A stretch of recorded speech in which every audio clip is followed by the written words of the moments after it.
All I'm offering is the truth, nothing more. Fear is faith upside down. Fear is faith in the wrong thing. We've had politicians running for office who've openly said to newsmen, one man in particular said, I lived in constant fear of assassination, even though he had bulletproof glass in front of him when he spoke, but he announced that to the reporters. Now, of course, he didn't, know the laws of mind. That fear, he didn't know perhaps that he could cast out fear, but he could.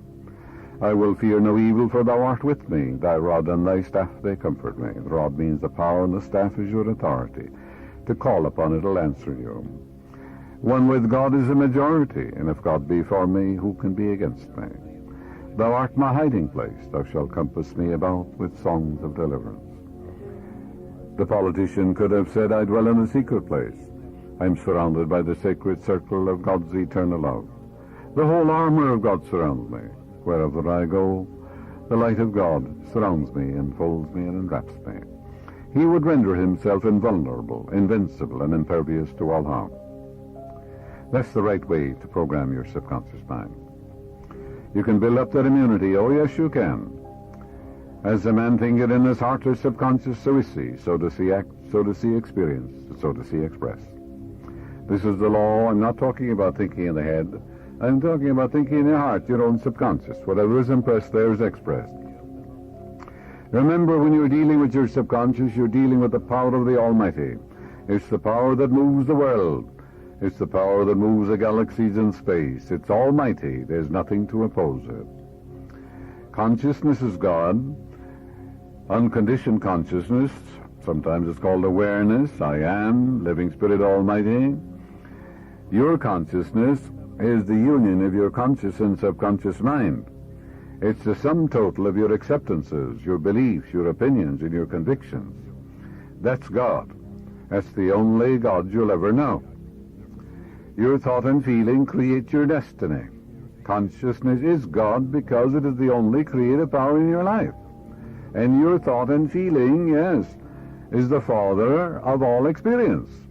If you talk about the father within, well, what fathers everything? Your own thought and feeling.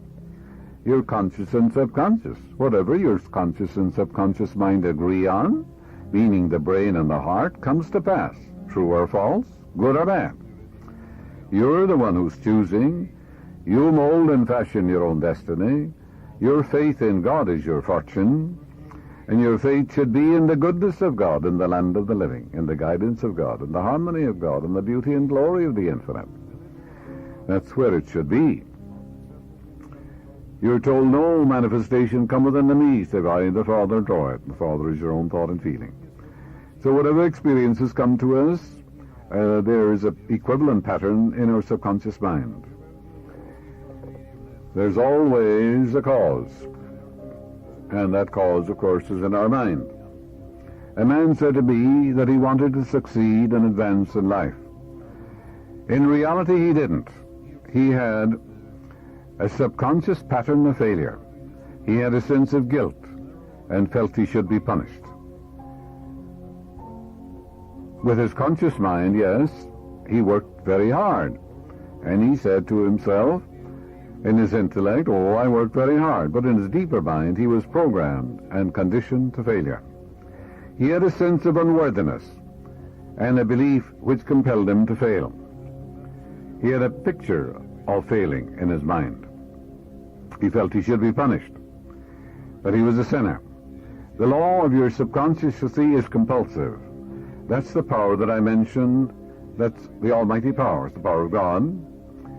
He learned to reprogram his mind by realizing that he was born to win, born to succeed, born to triumph, for the infinite power is within him. It knows no failure. It's almighty. It created all things.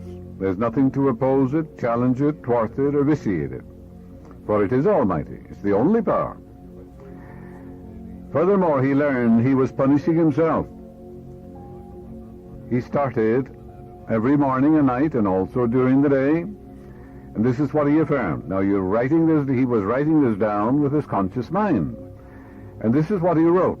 I am born to win. I'm born to succeed in my prayer life, my relationship with people, in my chosen work, and in all phases of my life. For the infinite is within me, and the infinite can't fail. It's the power of the Almighty moving through me. It's my strength, it's my power, it's my wisdom. Then he said, success is mine, harmony is mine, beauty is mine, divine love is mine, abundance is mine. He reiterated, repeated these truths. He reflected upon them. He reminded himself driving along the road before he went in to see a customer. He announced these truths regularly and systematically, and he didn't deny what he affirmed. And gradually he became a tremendous success because he succeeded in impregnating his subconscious mind by repetition, reminding himself, announcing these things, teaching his thoughts to dwell upon the great affirmatives of life. And as you do this regularly and systematically, wonders will happen in your life.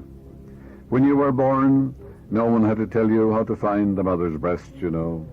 There was a subjective wisdom guiding you, directing you. Yes, the Bible says, I will write my laws in your inward parts. I will write them in your heart. I will be your God, and you shall be my people. So all the powers of the God are within you, and the laws and the truths of God are written in your own subjective mind. All the vital organs were controlled when you were born, when you were sound asleep. Every night of your life, that same intelligence governs all the vital organs of your body, your breathing, your inspiration, circulation of your blood, your digestion, your heartbeat, and all that. And that's the God presence within you. The presence and power of God are within you. The great eternal truths are there. They were inscribed in your heart before you were born. But all of us have been programmed since birth. Millions of people have been programmed with certain fears, false beliefs, taboos, and strictures and superstitions of the first water. As Quimby said in 1847, every child is like a little white tablet. Everybody comes along and scribbles something on it, you know. Grandmother, grandfather, clergymen, fathers, mothers, sisters, brothers. We receive an avalanche of sights and sounds, beliefs and opinions, and don'ts and fears and doubts. You weren't born with any fears at all, you know. You weren't born with any prejudices. You weren't born with any creedal beliefs or any false or weird concepts of God or life.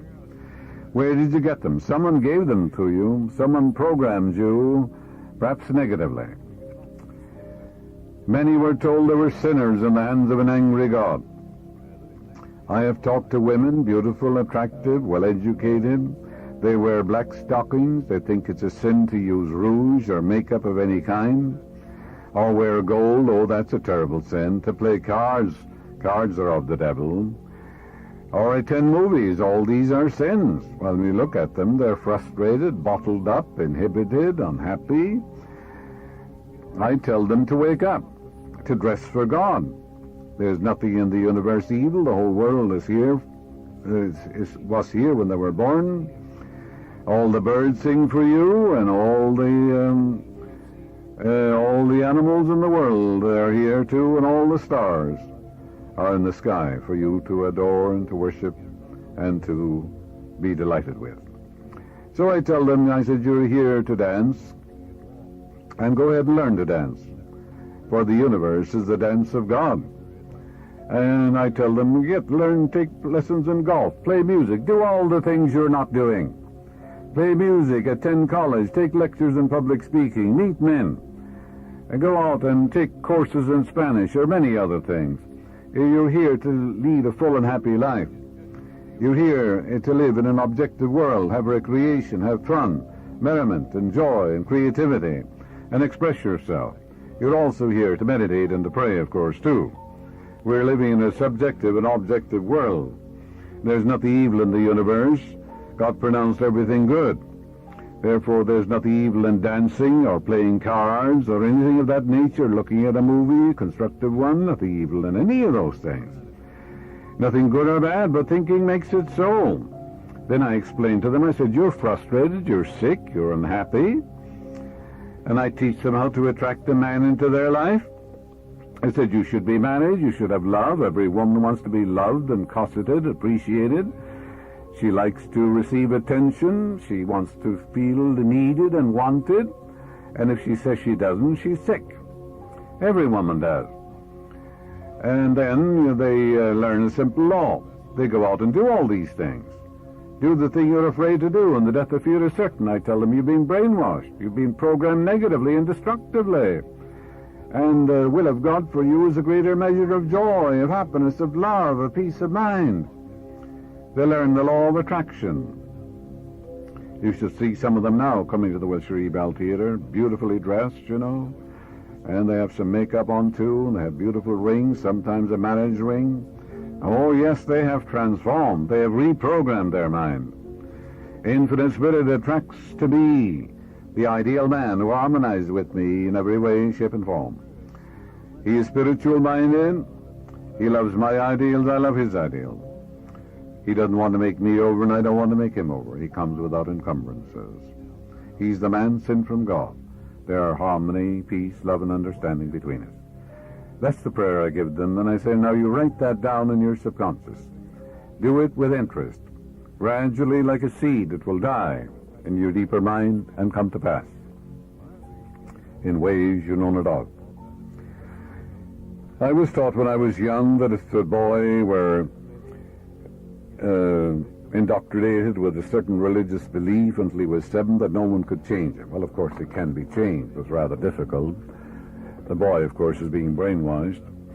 But they were referring, you see, to that negative conditioning of the mind. When young, we're susceptible, we're impressionable and teachable. We're amenable to suggestion. We don't have the sense to reject it, reject the negative suggestions, and we accept the many false beliefs and erroneous concepts regards God, life, and the universe. Where did you get your creed or your religious belief? You certainly weren't born with it. Is it true? Is it reasonable? Is it illogical and reasonable? Is it unscientific? If it's unscientific and illogical and unreasonable, it can't be true. There is Pat, for example. He believes the cards are stacked against him. Some fortune teller told him that, I suppose. The cards are not stacked against him. The universe is for him. But he has enthroned that concept and he believes it. His subconscious mind accepts it. This false belief creates a quarrel in his mind, and he thinks people are working against him, that misfortune will follow him, some sort of a jinx is after him. He made that law for himself, and it controls him and governs him. Man's subconscious assumptions, beliefs, and convictions dictate and control and manipulate all his conscious actions. The late Dr. David Seabury told me about a man who was practically crippled, partially crippled anyhow. He had little or no education, and as an experiment in suggestion, he pretended to analyze his potentialities based upon the idea that his mental faculties and character tracks are indicated by the configuration of one's head, also the lines and the configuration in his hand. Seabury told this man who was partially crippled, he said, you're destined to become a great evangelist, a great preacher. God intended you to go forth and preach in a wonderful, wonderful way. This man became active in his particular church, and he became an outstanding preacher, Dr. Seabury said. He accepted and believed that God had ordained him to become a great preacher, and according to his belief was done to him. And it was just as simple as that. There's only one power, one presence. Your thought and feeling fathers all your experience. How are you programming your subconscious mind? The creative power is one. Do you know one of the greatest of all truths? Hear, O Israel, the Lord thy God is one Lord. One Lord. Israel means a prince ruling with God. Israel means any man who knows his I amness to be the Lord God Almighty, to be sovereign and supreme. And he gives all his allegiance, devotion, and loyalty to that one power, the living spirit within him. He gives no power to any created thing, to any man, woman, or child in this universe.